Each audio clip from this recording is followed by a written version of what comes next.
Lanjutkan tafsir surat At-Takwir ayat yang ke-15. A'udzubillahi minasyaitonirrajim. Bismillahirrahmanirrahim. Fala uqsimu bil khunnas. Sungguh aku bersumpah dengan bintang-bintang. Imam Muslim di dalam kitab sahihnya dan Imam Nasai dalam tafsir ayat ini telah meriwayatkan melalui hadis Mis'ar ibn Qidam dari Al-Walid ibnu Sari dari Amr ibnu Hurais yang mengatakan bahwa ia pernah sholat di belakang Nabi Muhammad SAW, yaitu sholat subuh. Lalu ia mendengar beliau membaca firman-Nya, sungguh aku bersumpah dengan bintang-bintang yang beredar dan terbenam demi malam apabila telah hampir meninggalkan gelapnya, dan demi subuh apabila fajarnya mulai menyingsing. Sayyidina Ali mengatakan bahwa makna yang dimaksud ialah bintang-bintang yang tenggelam di saat siang hari dan di malam hari kelihatan.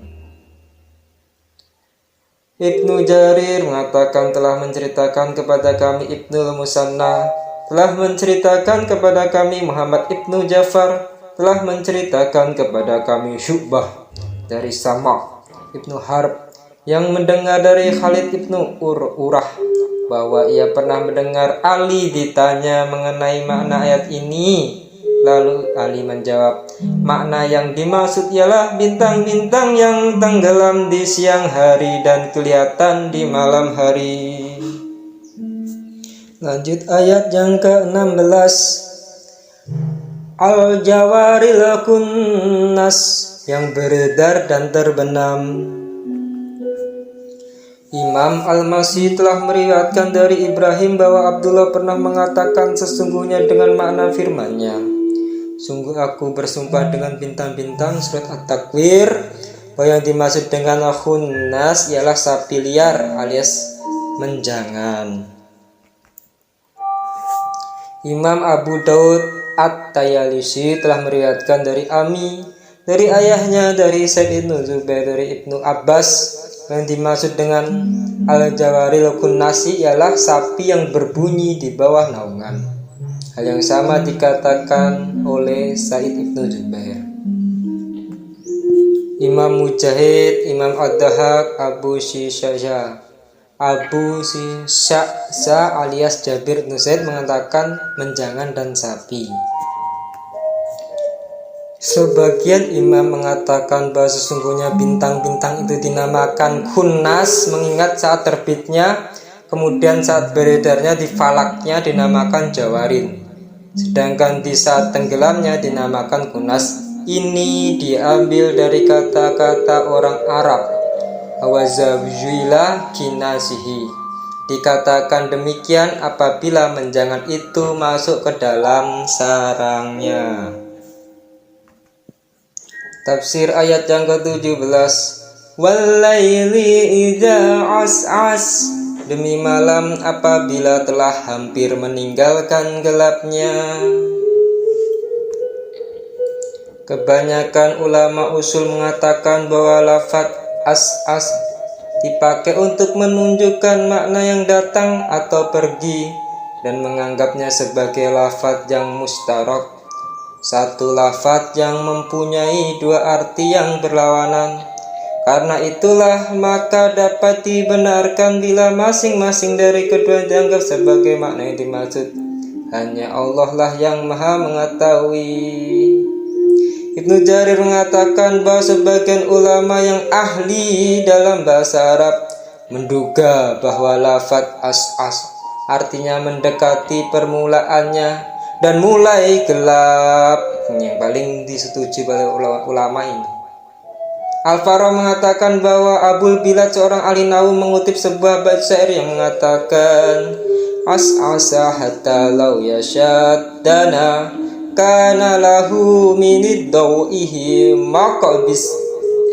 Malam telah tiba, hingga manakala dia menghendaki saat mendekat, maka akan terbesit sinar dari cahaya. As-asa itu kalimat mustarak, satu lafaz yang mempunyai dua arti yang berlawanan. Mustarak. As-asa artinya mendekati permulaannya dan mulai gelap, yaitu ketika sore di senja hari mendekati waktu malam maghrib tersebut. Atau bisa juga ketika subuh demi malam apabila telah hampir meninggalkan gelapnya, subuh mendekati pagi. Itu apa ya, waktu subuh. Wallahu ta'ala bisawab.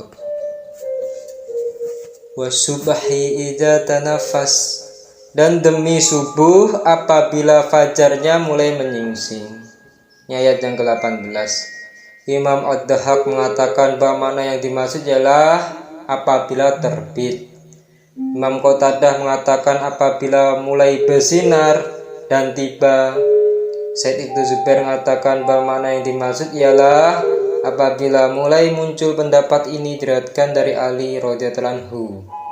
Ibnu Jarir mengatakan bahwa makna yang dimaksud ialah sinar mentari apabila mulai kelihatan.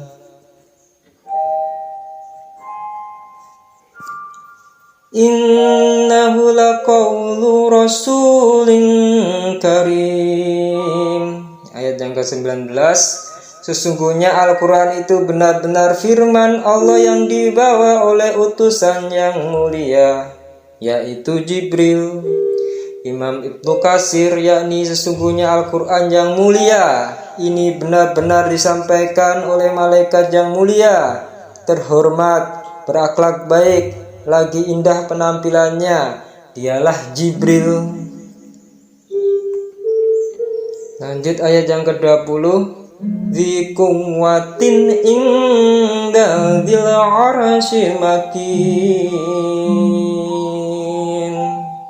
yang mempunyai kekuatan, yang mempunyai kedudukan tinggi di sisi Allah yang mempunyai ars.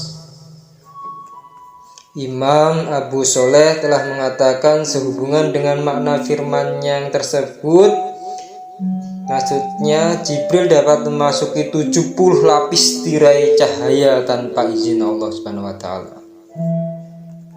Tapi hal itu sebab karena dikehendaki Allah Subhanahu wa taala. Surat An-Najm bahasanya disebutkan allamahu syadidul quwa dzu mirah, yang diajarkan kepadanya oleh Jibril sangat kuat, yang mempunyai akal yang cerdas. Dan surat At-Takwir inda dzil arsy makin, yang mempunyai kedudukan tinggi di sisi Allah yang mempunyai arsy. Dikuatin dalam surat At-Takwir juga, yang mempunyai kekuatan. Dialah malaikat yang mempunyai kedudukan dan pangkat yang tinggi di sisi Allah Subhanahu wa ta'ala. Lanjut ayat yang ke-21. Muta'in sama amin, yang ditaati di sana, di alam malaikat lagi dipercaya. Imam Ibnu Katsir, yakni dia mempengaruhi, didengar kata-katanya, lagi ditaati di alam malaikat. Imam Qatadah mengatakan sehubungan dengan makna firman-Nya yang di sana maksudnya adalah surat At-Takwir. Muta'in sama, yang ditaati di sana, yaitu di alam langit. Dengan kata lain, Jibril bukanlah malaikat biasa-biasa saja, melainkan termasuk pemimpin yang dimuliakan di kalangan para malaikat, yang mempunyai peran besar dan dipilih untuk mengemban tugas yang agung ini, yaitu menjadi duta antara Allah dan Rasul-Rasulnya. Wa ma sahibukum bimajnun, dan temanmu Muhammad itu bukanlah sekali-kali orang yang gila. Imam Asy-Syabi, Maimun Ibnu Mahran, dan Abu Sholeh serta orang-orang yang telah disebutkan di atas telah mengatakan sehubungan dengan makna firman-Nya. Dan teman kalian Muhammad itu bukanlah bukan orang yang gila, ialah Bapak yang dimaksud adalah Nabi Muhammad. Surat tersebut. Ayat yang ke-23, walaqad ra'ahu bil ufuqil mubin. Dan sesungguhnya Muhammad itu melihat Jibril di ufuk yang terang.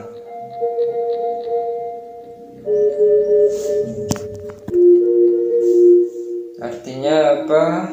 Bahwasanya Rasulullah SAW dengan jelas dan terang merupakan penglihatan Nabi Muhammad SAW kepadanya yang pertama, yaitu saat beliau berada di lembah Batok, yang hal ini disebutkan oleh firman Allah SWT. Surat An-Najm. Allamahu syadidul quwa dzu miratin fastawa wa huwa bil ufuqil a'la thumma dana fatadalla fakana qaba qausaini aw adna fa'auha ila abdihi ma auha. Yang diajarkan kepadanya oleh Jibril yang sangat kuat, yang mempunyai akal yang cerdas, dan Jibril itu menampakkan dirinya dengan rupa yang asli, sedangkan dia berada di ufuk yang tinggi. Kemudian dia mendekat lalu bertambah dekat lagi, maka jadilah dia dekat pada Muhammad sejarak 2 ujung busur panah atau lebih dekat lagi. Lalu dia menyampaikan kepadanya hambanya Muhammad apa yang telah Allah wahyukan. Dalam ayat yang lain, walaqad ra'ahu naslatan ukhra indahu sidratil muntaha indahal jannatul ma'wa indaha jannatul ma'wa idh yaksha sidrata ma yaksha. Dan sesungguhnya Muhammad telah melihat Jibril itu dalam rupanya yang asli pada waktu yang lalu, yaitu di Sidratul Muntaha, di dekatnya ada surga tempat tinggal. Muhammad melihat Jibril ketika Sidratul Muntaha diliputi oleh sesuatu yang meliputinya. Lanjut ayat yang ke-24, wa ma huwa 'alal ghaibi bidonin. Dan dia Muhammad bukanlah orang yang pelit bakil untuk menerangkan yang gaib. Imam Qatadah mengatakan bahwa pada mulanya Al-Quran merupakan hal yang gaib. Lalu Allah menurunkan kepada Nabi Muhammad SAW. Maka beliau Nabi Muhammad SAW tidak kikir terhadap manusia. Bahkan beliau menyebarkannya, menyampaikannya, dan memberikannya kepada setiap orang yang telah menghendakinya. Hal yang sama dikatakan oleh Ikrimah dan Ibnu Zaid, serta selain keduanya yang dapat bukannya seorang. Ibnu Jarir memilih pendapat yang membacanya dengan qiraat dot, yakni donin. Menurut Imam Ibnu Katsir, kedua pendapat qiraat sama-sama mutawatir dari dalilnya dan maknanya sahih sebagaimana telah disebutkan di atas. Wa ma huwa biqauli syaitonir rajim. Surat At-Takwir ayat yang ke-25. Dan Al-Quran itu bukanlah perkataan setan yang terkutuk. Tafsir Quran bil Quran dengan surat Asy-Syu'ara. Wa ma tanazzalat bihi syayatin wa ma yanbaghi lahum wa ma yastati'un innahum anis sam'i lama'zulun. Dan Al-Quran itu bukanlah dibawa turun oleh setan-setan, bukanlah dibawa turun oleh setan-setan, dan tidaklah patut mereka membawa turun Al-Quran itu. Dan mereka pun tidak akan kuasa. Mereka tidak akan kuasa. Sesungguhnya mereka benar-benar dijauhkan dari mendengar Al-Quran itu. Makanya Al-Quran ini adalah firman-firman Allah SWT yang didengarkan pada orang-orang yang tidak berteman dengan setan, orang-orang yang soleh, solehah, bukan orang-orang yang mempunyai sifat-sifat seperti sifat-sifat setan. Menurut Imam Ibnu Katsir, Al-Quran ini bukanlah dari perkataan setan yang terkutuk. Dengan kata lain, setan tidak akan mampu membawanya dan tidak menghendakinya serta tidak layak Al-Quran baginya. Menurut Imam Ibnu Katsir. Ayat ke-26, fa aina tadhhabun, maka kemanakah kamu akan pergi? Imam Qatadah mengatakan sehubungan dengan makna firman-Nya, yaitu setelah meninggalkan kitabullah dan ketaatan kepadanya, maka dipertanyakan, mau kemanakah kamu akan pergi kalau enggak berpegang teguh dengan Al-Quran? In huwa illa dzikrul lil alamin. Al-Quran itu tidak lain hanyalah peringatan bagi semesta alam. Imam Ibnu Katsir mengatakan bahwasanya Al-Quran ini merupakan peringatan bagi semua manusia agar mereka menjadi ingat karena dan mengambil pelajaran darinya. Liman syaa minkum ayyastaqim,